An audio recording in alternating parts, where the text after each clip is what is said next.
Let me guess, you don't have a motivation problem. You have a choice problem because you look at your life and you see 10 different lives you could live. And the terrifying part is they all feel like you. So you start something, then you find another path. And your brain goes, no, this is the one. And you freeze again. In the next 10 minutes, I'm gonna give you a map and actual geometry that turns too many interests from anxiety into a strategy. And by the end, you'll know exactly what to focus on next, without feeling like you're killing the rest of you. The pain. Scanner's dilemma plus identity.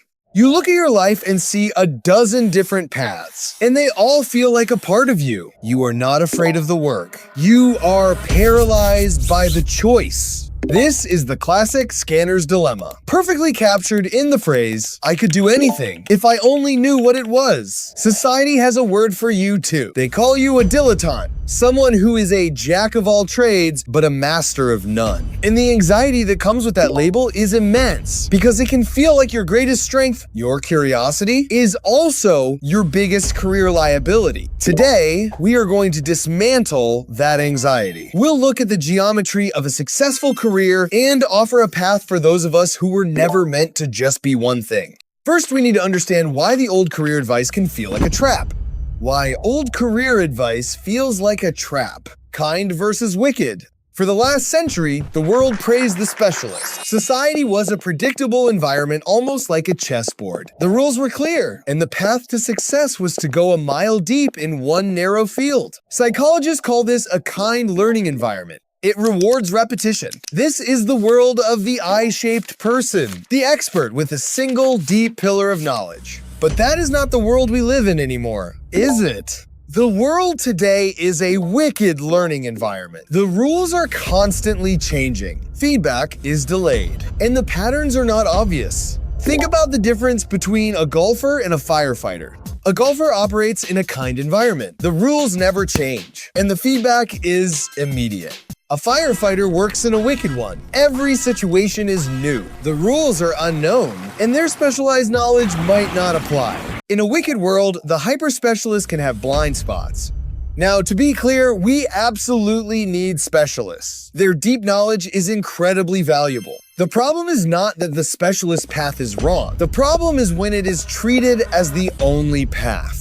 When that single standard is used to measure everyone, it leaves people like you feeling like a failure. When your brain is simply built for a different kind of world. To build a career that fits your brain, you have to stop thinking in terms of job titles and start thinking in terms of shapes. Think in shapes. I-M. The I-shaped person is the specialist. The opposite is the dash-shaped person, a mile wide and an inch deep. This is the trap many of us fall into, knowing a little about everything, but having no real foundation. This lack of depth creates a ton of anxiety because you feel like you have no ground to stand on. But there are other shapes. The most powerful one for a person like you is the M-shaped professional, or the polymath. Think of it like this. Maybe your one leg is data science. You go deep there. That pays the bills.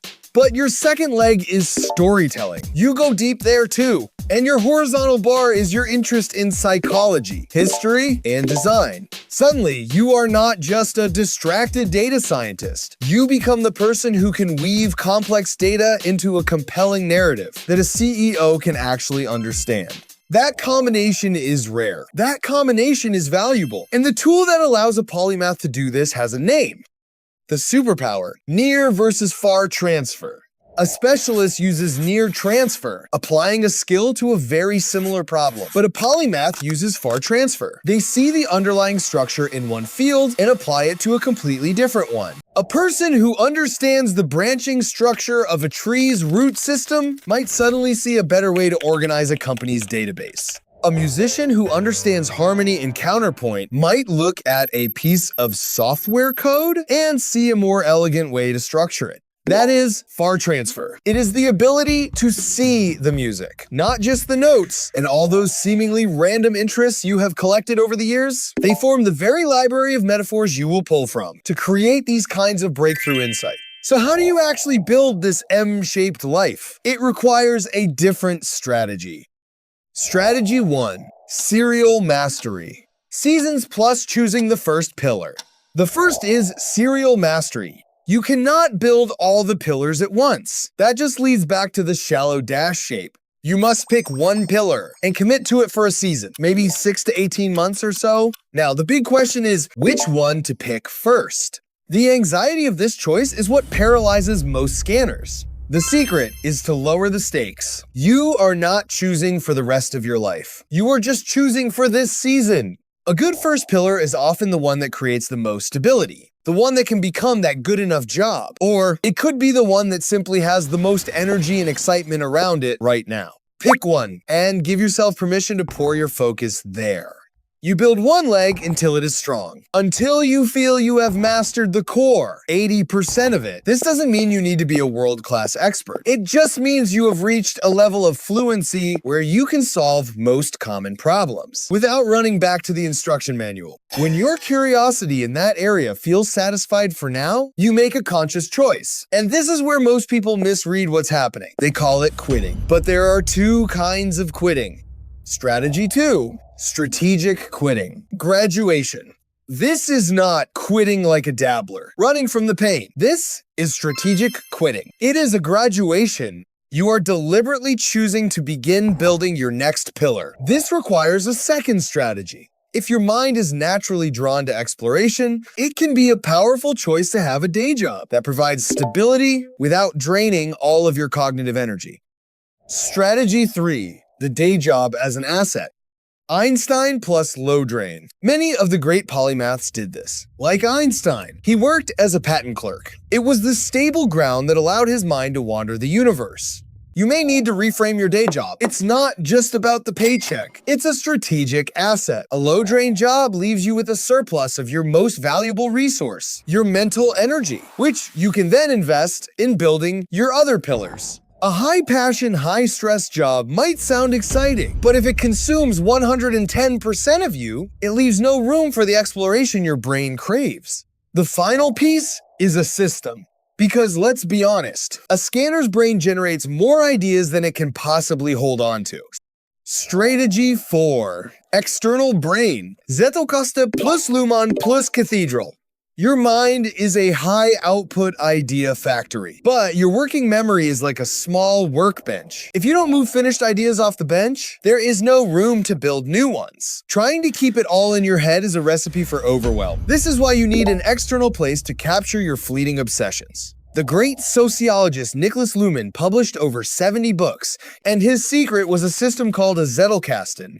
He didn't try to write a whole book at once. He just wrote down one idea on a small index card. Then he linked it to another related card. Over decades, these connections grew into a massive web of knowledge that practically wrote the books for him. When you get fascinated with medieval architecture for a week, take notes. Put them in a simple system, like Notion or Obsidian.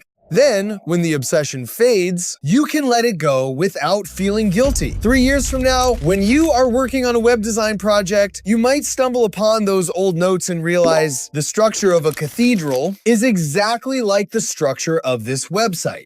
That is the moment of magic, but it only happens if you capture the dots, so you can connect them later. So let's put this all together. You are not a dabbler who lacks grit. You are a scanner, a potential polymath. Your brain isn't designed for the stable world of the specialist. It's designed to be a bridge between different worlds of knowledge. This path won't always feel easy. Mastery takes time, but just having a map for your mind brings a sense of calm. The self-blame begins to fade, replaced by a quiet confidence. So here's your next move, simple, concrete. Pick your first pillar. Commit for one season, 6 to 18 months. Aim for fluency, not perfection. Then graduate into your second pillar on purpose. Use your job as stable ground, not a cage. And build an external system, so your curiosity becomes a library, not a burden.